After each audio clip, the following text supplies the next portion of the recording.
Good morning. हम oncology के अंदर ब्रेस्ट कैंसर पढ़ रहे थे और ब्रेस्ट कैंसर के हम प्री ऑपरेटिव और पोस्ट ऑपरेटिव केयर पढ़ रहे थे और हम पढ़ रहे थे पोस्ट ऑपरेटिव केयर के अंदर लास्ट हमारा एक टॉपिक है पोस्ट ऑपरेटिव केयर के अंदर हम लास्ट केयर क्या करेंगे पेशेंट को। तो इसके अंदर आती है first care, promote early ambulation and participation care. इसके अंदर हम क्या करेंगे, पेशेंट को जब पेशेंट को अर्ली एम्बुलेट करने के लिए उसको प्रमोट करेंगे और सेकेंड उसका पार्टिसिपेशन केयर हम उसको प्रोवाइड कराएंगे। Initial and encourage for the post operative exercise such as hand, shoulder, arm, respiratory exercise. हमें क्या करना होता है, पेशेंट को एनकरेज करना होता है, उसको प्रोत्साहित करना होता है किसके लिए, पोस्ट एक्सरसाइज, यानी ऑपरेशन के बाद आपको कौन कौन सी एक्सरसाइज करनी है उसके लिए पेशेंट को बताना होता है और उसको प्रोत्साहित करना होता है। जैसे कि कौन कौन सी एक्सरसाइज के अंदर हैंड और शोल्डर की, आर्म वाली एक्सरसाइज, और उसके बाद में रेस्पिरेटरी एक्सरसाइज के लिए हम डीप ब्रीथिंग वाली एक्सरसाइज यूज में ले सकते हैं। नेक्स्ट इसके बाद करते हैं हम encourage patient to use the muscles in both arm and maintain proper posture. Patient को हम बताते हैं कि आपको दोनों मसल्स को, यानी जो आर्म की मसल्स है उसको प्रॉपर पोस्चर के अंदर रखनी है, यानी कि हार्ट के लेवल के अंदर रखनी है। नेक्स्ट के अंदर देखते हैं इसके अंदर encourage to elevate the arm above the level of heart and pillow. जब हम एक्सरसाइज करते हैं तो हमारे जो एल्बो होता है उसको हम लेवल ऑफ हार्ट की लेवल के थोड़ा ऊपर रखते हैं और उसमें पिलो का यूज में हम ले सकते हैं। नेक्स्ट इसके बाद एकदम monitor and manage potential complication such as lymph oedema and haematoma formation and infection. उसके बाद हमें क्या करना है, मॉनिटर करना है वहाँ पर किसी प्रकार का इन्फेक्शन तो नहीं है या हेमेटोमा की फॉर्मेशन तो नहीं हो गई है। और उसके बाद में हम देखते हैं वहाँ पर इंसीजनल किसी प्रकार का ड्रेनेज, इन्फेक्शन, फीवर वगैरह कॉम्प्लिकेशन चेक करते हैं उसके अंदर। तो कॉम्प्लिकेशंस के अंदर आता है हमारा lymph oedema, infection, haematoma, drainage के सराउंडिंग इन्फेक्शंस, ये हम वहाँ पर चेक करते हैं। नेक्स्ट उसके बाद हम क्या करते हैं, advice follow up care and continuous care. Patient को देते हुए आपको जो हमने जो बताया है, जो इंस्ट्रक्शन दिया है, जो हेल्थ एजुकेशन दी है, वो कम्प्लीटली आपको फॉलोअप करनी है और लगातार एक्सरसाइज करनी है। और किसी भी प्रकार की अगर अबनॉर्मलिटी आपको दिखती है उसके अंदर, ब्रेस्ट कैंसर के अंदर, तो आपको इन्फॉर्म करना है डॉक्टर को, तुरंत इन्फॉर्म करना है डॉक्टर को या फिर हमारे हेल्थ केयर प्रोवाइडर को आपको इन्फॉर्म करना है। नेक्स्ट के बाद है तब कौन कौन से इन्वेस्टिगेशंस है जो हम पता लगाने के लिए कर सकते हैं ब्रेस्ट कैंसर को। तो आप ब्रेस्ट कैंसर का पता लगाने के लिए कौन कौन से इन्वेस्टिगेशन करते हैं, तो मोस्ट कॉमन जो इन्वेस्टिगेशन किया जाता है, पहला जो होता है वो होता है ब्रेस्ट सेल्फ एग्जामिनेशन, और उसके बाद मेमोग्राफी, जो एक्यूरेट और कन्फर्मेटिव इन्वेस्टिगेशन होता है ब्रेस्ट कैंसर का, वो होता है मेमोग्राफी। और अर्ली अगर हमें डिटेक्ट करना है ब्रेस्ट कैंसर को तो वो हम करते हैं ब्रेस्ट सेल्फ एग्जामिनेशन। तो फर्स्ट स्टार्ट करते हैं हम mammography to obtain radiological image of breast lymph which may be used in combination with result of physical examination and BS यानी breast self examination।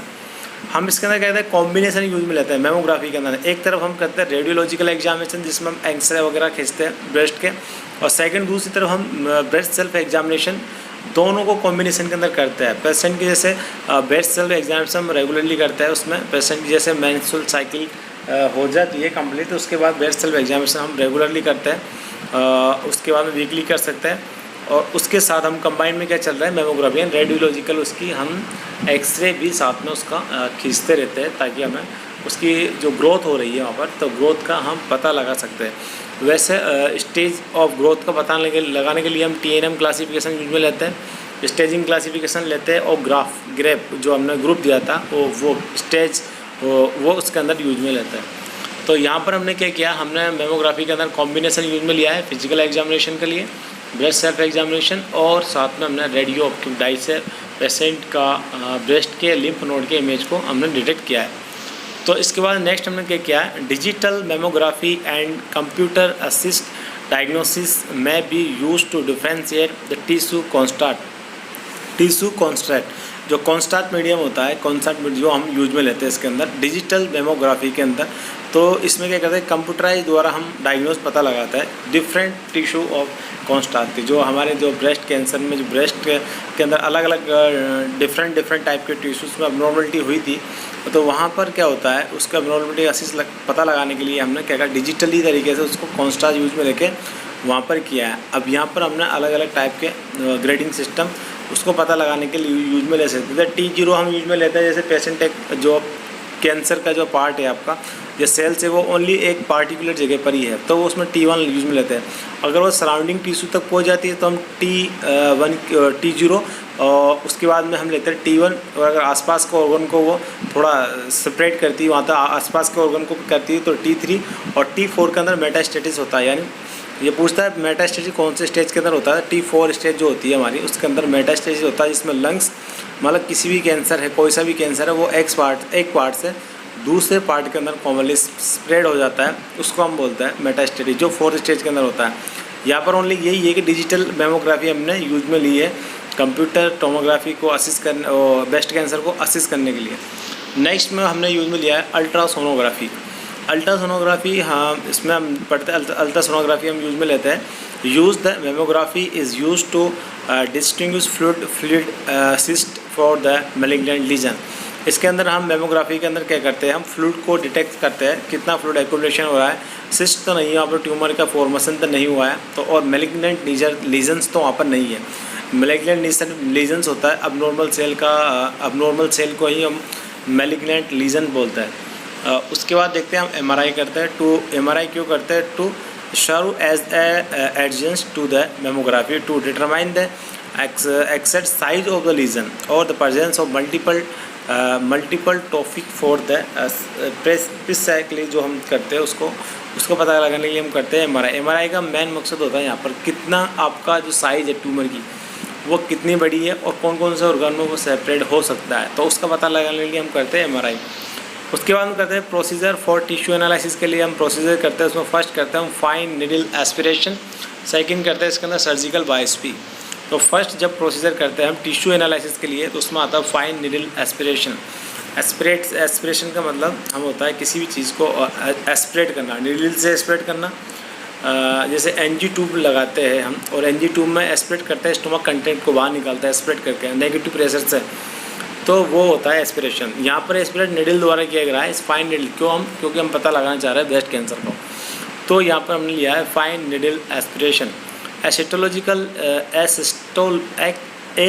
सिस्टोलॉजिकल specimen obtain through the needle और syringe. इसमें क्या करते हैं, सिस्टोलॉजिकल examination करने के लिए हम एक टिश्यू ऑब्टेन करते हैं। वो किससे प्राप्त करते हैं? नीडल और सिरिंज की सहायता से या उसकी मदद से हम प्राप्त करते हैं, एक स्पेसिमेन प्राप्त करता है जिससे हम पता लगा सके ब्रेस्ट कैंसर का। नेक्स्ट के बाद देखते हैं सर्जिकल बायोप्सी में क्या करते हैं। The biopsy involve access the lesion and standing it into the laboratory to examination and the following procedure may be done। इसके साथ कौन कौन से प्रोसीजर हम कर सकते हैं, इसमें अल्ट्रासाउंड को बायोप्सी भी कर सकते हैं। अब लीजन्स का पता लगाने के लिए हम क्या करते हैं, यहाँ पर सर्जिकल बायोप्सी हम करते हैं ताकि जो लीजन्स है उसका हम पता लगा सकते हैं और लेबोरेटरी में उसको एग्जामिनेशन के लिए भेज के। अब कौन कौन से प्रोसीजर है जिसके साथ हम कर सकते हैं, फॉलोअप कर सकते हैं, उसमें फर्स्ट आता है ultrasound core biopsy. Ultrasound course biopsy जो होती है उसमें गाइडेड होती है biopsy is perform using a large bore biopsy needle.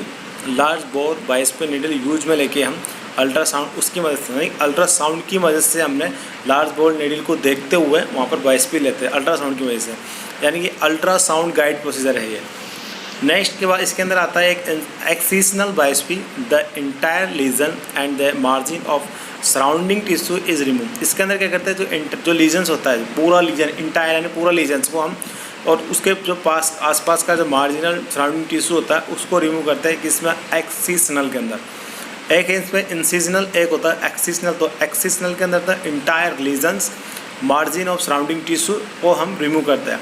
और एक्सिशनल बायोप्सी के अंदर हम क्या करते हैं, it is done when the complete axis of the area may not be possible or from immediate beneficial for the patient and depending on the clinical situation this done both confirm diagnosis and determine the hormonal receptor status। हम जब incisional biopsy क्यों करते हैं, जब एक्सिशनल हमारा fail हो जाता है, जब एक्सिशनल बायोप्सी हम लेना फेल हो जाती है, यहाँ पर उसके द्वारा कोई लीजन वहाँ पर रह जाता है, तो उस लीजन को कम्प्लीटली रिमूव करने के लिए हम एक्सिशनल बायोप्सी में रहते हैं। साथ में इसमें क्या करते हैं हम, ये एक कन्फर्मेटिव डायग्नोसिस है जिसमें कम्प्लीटली लीजन्स को रिमूव किया जाता है। नेक्स्ट के बाद देखते हैं हम कौन सा आता है, इसके अंदर आता है true cut core biopsy. This procedure is used when tumour is relatively large and close to skin surface. Especially large lumen needle is used to remove core of tissue. इसके अंदर क्या करते हैं, ट्रू कैट केयर बायोस्पी के अंदर हम क्या करते हैं, इसके अंदर ट्यूमर को हम रिमूव करते हैं। लार्ज ट्यूमर होता है या स्किन जो सरफेस के क्लोजली अटैच में रहता है उसको रिमूव करने के लिए हम यूज में लेते हैं ट्रू कट केयर बायोस्पी। इसके अंदर specially large lumen needle use में लेते हैं ताकि हम क्रू टिश्यू को रिमूव कर सकें। नेक्स्ट के अंदर देखते हैं वायर नीडल डिसलोकेशन में क्या करता है, वायर नीडल लोकलाइजेशन इसके अंदर देखते हैं। वायर नीडल लोकलाइजेशन का हम क्या करता है, is a long thin wire is insert through the needle under mammographic guidance to ensure that the wire tip designated the area of undergo biopsy. इसके अंदर क्या करता है, लॉन्ग थिन वायर होता है, इसको हम इंसर्ट करते हैं नीडल की सहायता से। मेमोग्राफिक गाइडेंस से हम पता लगाने चल रहा है टिप ऑफ जो टिप कैथेटर का टिप होता है उसको हम अंदर इंसर्ट करते हैं बायोस्पी लेने के लिए। नेक्स्ट के बाद आता है प्री ट्रीटमेंट असेसमेंट। हम क्या करते हैं, प्री ट्रीटमेंट असेसमेंट। लास्ट इसके अंदर प्री ट्रीटमेंट असेसमेंट आता है। इसके अंदर क्या करते हैं हम, test are suspected according to the clinical presentation and the likelihood of metastasis disease they may involve। कौन कौन से इसके अंदर इंक्लूड हो सकता है, तो ये जो टेस्ट है इसके अंदर हम इस टेस्ट के अकॉर्डिंग जो हमें क्लिनिकल प्रेजेंटेशन यूज में लेते हैं। जैसे कि पहले मेटास्टेटिक डिजीज़ को पता लगाने के लिए ली जाती थी, उसमें आता है हमारे chest x ray, bone marrow scan, alkaline phosphate 30% जो PSA होता है, PSA प्रोस्टेट ग्लैंड के कैंसर का मार्कर होता है, वो PSA यहाँ पर यूज में लेते हैं कैंसर मार्कर को। Increase alkaline prostate level and due prostate level functional test. इसके अंदर liver function test, liver scan, MRI and CT scan, major to extent of disease, renal function test और blood test. कौन कौन से test के अंदर हम यूज में ले सकते हैं कैंसर को पता लगाने के लिए अर्ली स्टेज के अंदर, तो ब्लड के एग्जामिनेशन, ब्लड काउंट हम देखते हैं तो WBC के अंदर आपको देखने को मिलेगा, बहुत ज़्यादा बड़ी मिलेगी WBC, 50,000 से ज़्यादा आपको WBC देखने को मिलेगी। मूड वर जो रिएक्शन होती है, फेलियर रिएक्शन एक रिएक्शन होती है, इसमें WBC काउंट 50,000 से ऊपर पहुँच जाता है और वो इंडिकेट करता है आपको कैंसर को इंडिकेट करता है।